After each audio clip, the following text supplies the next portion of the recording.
Next guest is Ted Goveia. Ted is the assistant general manager for the Winnipeg Blue Bombers. Asked Ted to speak because I get so many questions about the CFL process, and I hear a lot of things that are way off base. And I wanted Ted to come in and kind of clear up a few things and kind of talk about what the next 90 days look like for a CFL team, and kind of, answer questions, maybe clear up some misconceptions. So without further ado, Ted Goveia. Thanks, Neil. I wish you told me that's what I was talking about. But I only got an hour to talk, right, Neil? So I'll keep it short. First of all, I want to thank Neil for having me down here. A lot of agents in this room I know on some level. Obviously, there's a lot of new guys I look forward to meeting over the next couple of days. And it's one of the reasons I come down here. First of all, as a CFL guy, you think you're kept out of things at the NFL Combine. We're not allowed near anything. So for me to have something to do besides eat to come down here tonight, I do appreciate the invitation. Myself, my background's coaching, okay? So I started coaching college football for 16 years, ended up coaching in the CFL. And the interesting thing about the CFL is, as you guys know, we don't pay as much for the players, but when you're on the other side of it, coaching or the management side, in our league, the common theme is the more you can do, right? So I was coaching running backs, and I also did the Canadian draft, because in the CFL, there's a draft just for Canadians. So I was in control of that, and you work alone. And anyways, they fired the whole staff and brought me in. Like, I was the only guy that wasn't brought into a meeting till the very end, and all my friends started walking by saying, I just got fired, I just got fired, I just got fired. Two of them were my roommates living in my house. And I started panic thinking, how am I going to pay for my mortgage because these guys are moving out. And then I got called in, and the GM said, look, we didn't win enough games, I let the whole staff go. But you do have all the information for the draft, so what do you think about coming on the player personnel side?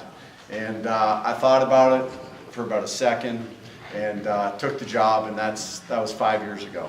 And it's different than coaching. I think it's given me a different perspective. Obviously, working with agents and athletes on different levels it's rewarding in a different way.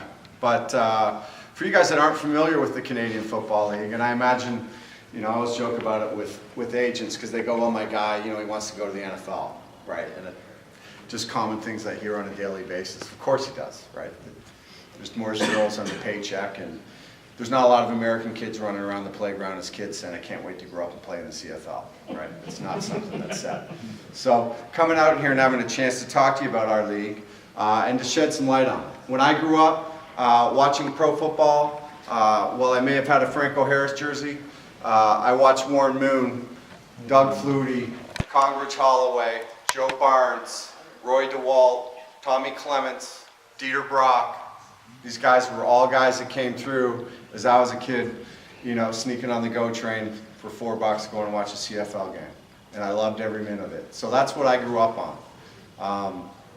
The game itself is different than the NFL, and I bring it up because oftentimes guys will call me that maybe don't know me or don't know my background, and then they say stuff like, well, the guy was in an NFL camp, he'll kill it up there. And I get why you might think that. But I'm going to talk to you about the differences of the game to shed some light in terms of the athletes that we're looking for, and then you can understand that just because a guy, didn't make it in the NFL doesn't mean he's going to win us a Grey Cup in Winnipeg, okay? So first of all, the game itself, it's all geared towards scoring points, okay? That's the bottom line. So for defensive players, it's a transition. Any new guys that play, it's tough, okay? There's a 1-yard neutral zone. The field dimensions are different, and this freaks people out. So when I travel the U.S., which I do all the time, your fields are a lot smaller than what I grew up on. So our fields are 65 yards wide. That's how wide they are, okay? The end zones are 20 yards long. So when you talk about pounding it in from the 8-yard line, we're still throwing vertically on the 8-yard line, okay? The play clock's 20 seconds. So your nose tackle types, your 320-pounders, they don't play in our league. They don't fit, okay? There's unlimited motion. So you have to have 7 guys on the line of scrimmage. These guys are coming from everywhere, okay? We play 5 receiver sets. While Urban Meyer thinks he invented the spread offense, we've been running it in the CFL for 20-something years, a very long time, okay? So that offense has been run, and that's what we run. It's 12 guys on the field. There's 5 receivers. It's mostly 6-man protection schemes. So the running back needs to be able to, 1, catch the ball, 2, protect, and be productive on 11 carries a game. And that's tough for some kid that got fed the rock 21 times a game in college. And then we're on his ass because he's only averaging 4 yards a carry. But here's the kicker, it's 3-down football. So 4 downs a carry isn't good unless we only give it to you on 2nd and 3, right? So you need to be productive on 1st down. The other nuances that change a little bit are specialty teams. Obviously, you may think, well, 3-down football, you're going to punt all day, and you do. You punt a lot more than the NFL or college. We punt maybe, well, last year we punted more than most teams, but other years, you know, you're punting 11 times a game. But to keep it interesting for the fan base, right, special teams is treated as an offensive play. So there's no fair catch rule. Those guys are going. So the guys that, you know, are the small little scat back cat that can run a 4-2, he's got a place in our league, you know. So special teams are a big part of it. It's treated as an offensive play. At the end of the day, guys, our league's about 68% pass. And I bring this up to you because as you go through it, and I get a lot of calls from guys, and to me, being an agent is all about, it's building a rapport, right? Guys will call me and say, I want to build a relationship. And I'm thinking, really? What kind of relationship, right? You want to place a guy, and I want to win. And if we get to know each other through the process, then there's a relationship there. But when you call me and say, I got a tight end, then you're losing credibility. When you're calling me 3 times about a fullback, and you call me back and ask me the same thing, and I explain to you that we don't use any, those are the things that you need to figure out on your own. When it comes to building credibility, that we would actually have a relationship we can talk about, guys, right? So I try to be honest with people for guys that have dealt with me. I don't mind educating people at this event, but I really don't want to be called at work to tell you how the CFL works, right? That's not fair to me, and really you got to pay somebody to do that for you. I don't have time to do that. But talking to you about it here, I'll set it up for you so you understand, so you don't waste a lot of time calling CFL teams. Don't bother calling about long snappers, they're Canadian. Here's the deal, so you understand, 46 guys in our team get an active roster paycheck. 44 are dressed, 2 are on reserve. It's important to realize, okay? 10 guys are on practice roster. We can pay you somewhere between $600 and $1,000 a week plus housing and food, okay? Not a lot of money. More than you'd make, you know, working a future shop or something, but not a lot of money. We can carry guys uninjured, but they changed the rules and now it counts against the cap. So, of those 46 spots, here's the kicker, 21 are reserved for Canadians. We got to dress 21 Canadians. It's the Canadian Football League, okay? 7 starters between O and D need to be Canadian, okay? So, as you work through that and you start to work the math, what's it equal to? Now keep in mind, I got a coaching staff that's probably worked with the guys on our football team that are coming back, so they're comfortable with those guys, right? So how many jobs are available for American players? When you call up and say, my guy will kill it up there. Because you can't say that, because I've cut more guys that have played in the NFL than I've probably kept, for a number of reasons, okay? So when you look at it, really what it's equal to is probably 1 NFL expansion team. So would you make that call the NFL expansion team if your guy didn't make it with the Raiders or the 49ers? Probably not. But that's how many jobs are available for American players every year. That's it. So, saving yourself time and money, getting an understanding of how it works. Our cap is $5.1 million. Whew. That's not a lot of money. It would be if it was all for me, but for players it's not. Now here's the bottom line, because Canadians are harder to find, supply and demand, right? Agents all understand that, leverage. The Canadians have all the leverage, because there's not enough good ones. This is being taped. Nobody's going to watch it. Good. but they're shorter on Canadians. So these guys end up making more money. And it's 68% pass. So who do you think gets the other 8% of our salary cap? The quarterbacks. The quarterbacks in our league make between 130, 150, up to 500,000 a year. So here's the kicker in the CFL. As you go through it, you're thinking, okay, well, why would I send a guy? Right? Why would I send a guy there? If the salary cap's 5.1 million, because you're going to have these conversations with your clients. And they all think that they're in the wrong league. They should all be in the NFL. I get it. Right? They're not. Right? They're on the street. You're looking to place them, and I'm looking to sign a guy. The league minimum salary in our league next year is $52,000. Now I can beef it up with some t-shirts and some hats, and we'll feed you breakfast and lunch, right? We do that, which is more than other teams. And when you travel, you get $110 a day per diem, okay? That's it.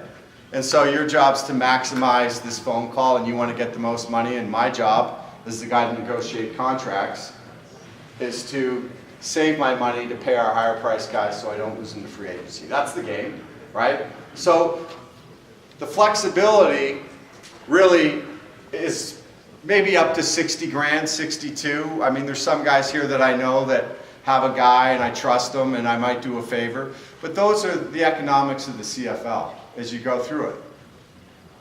So as you talk to your client, you go, well, yeah, well, you know, I look at it and go, you know, we're not the NFL. I mean, we're not. I'm not paid like an NFL guy, and neither are the players. We play 20 weeks of football, 18 regular season games, 2 preseason games. We have no off season, no mini camp, and we got a 15-hour work week. There's a union, and we only get the players for 15 hours. So when you're 23 years old, and your teammate that you played besides making $250,000, and you're making 52, it can be hard to swallow, right? But then I also look at it and go, you only have so many times to play this game, so many years to play it. Your phone will stop ringing at some point, right? And then you look at the opportunity ahead of you. So if it's a young guy that I'm signing, right, fresh out of college, whatever, got overlooked, played at a smaller place, whatever the deal is. The NFL doesn't miss on a lot of guys these days. But they do miss on some. And so the opportunity to return to the NFL at the end of your 2-year commitment exists, okay? And it does exist. 6 guys from our football team signed NFL contracts this year. 6. 15 in the CFL signed. Okay, I don't know if they'll all stick. God bless them if they do. We do try to help guys. I know it helps build a rapport with other players and agents when we're able to help guys, you know, get there. But the number one thing is the opportunity, right? The opportunity to return to play. Or you come back and you play through your contract and you'll get somewhere between 70 and 150,000. So it does go up, okay? But I try to remind guys, because I do talk to a lot of players. Obviously, you can imagine I travel a lot across the United States talking to players. And the bottom line is, we're not going to find you on your couch, right? You got to continue to play. Pushing A and B on the Xbox, or whatever they're playing this year, it's not going to get you where you need to be, okay?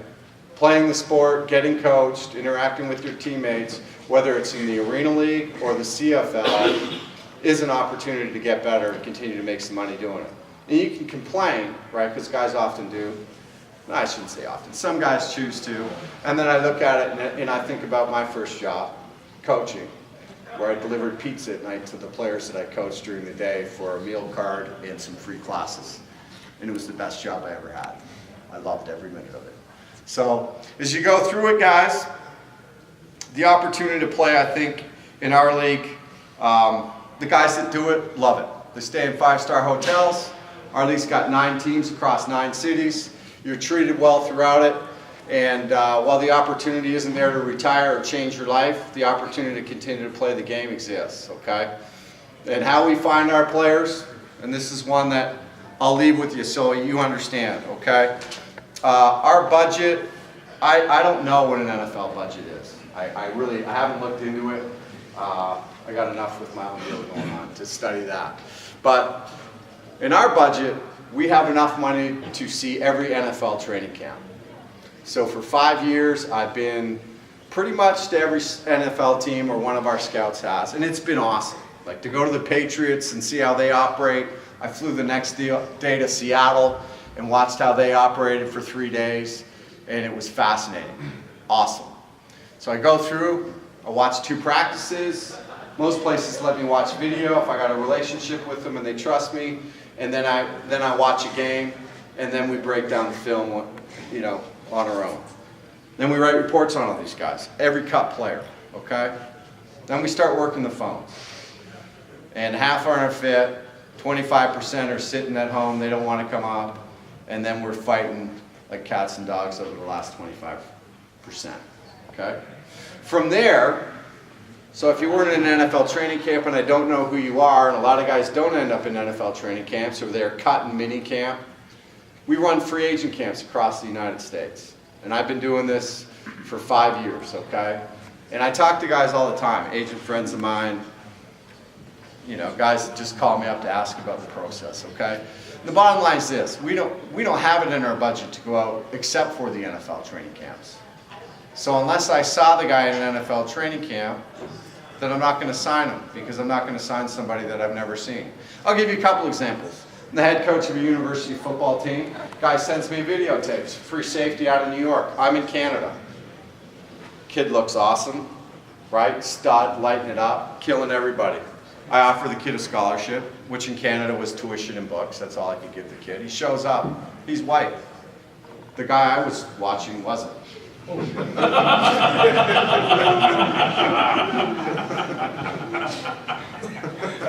Send me a video and it's all in slow motion, right? All high pointing, zero value to me. Send me a video and it's sped up, and then say it wasn't.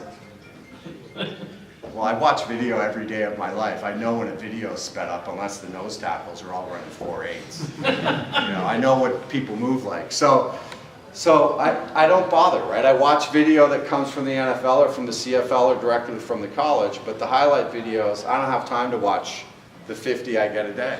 I go out on the road, I work people out, I spend 6 hours with them, I kick the tires, I rattle their chains, and I've coached all my life, so I coach them. And then from there, I can figure out if this is a guy that I want. Through that process, I've signed 21 guys in the last 2 years, 7 starters. One guy worked out for me three times. Mo Leggett was the Kansas City Chiefs Rookie of the Year 3 or 4 years ago. He's older now. He came out of a workout in Atlanta, ran a 4.4. I signed him in the parking lot. That stuff happens in our league, right? Because we're not talking about big dollars. But that's the process of what I go through to find a player, okay? So as you go through it, and you think about calling CFL teams, I'm telling you, the guys that are good dudes that come up to our league, they love it for what it is, man. You gotta love football to come up to the Canadian Football League. Once you're there, I know you'll enjoy it. If you're playing and you're interacting with your teammates and you're a good dude, Canada is not a hard place to live. Now, Winnipeg in December, that can be a hard place to live. But May to November, when you're required, it's a lot of fun. All right? Neil, I didn't go over? I appreciate it. All right, brother. Thanks, guys.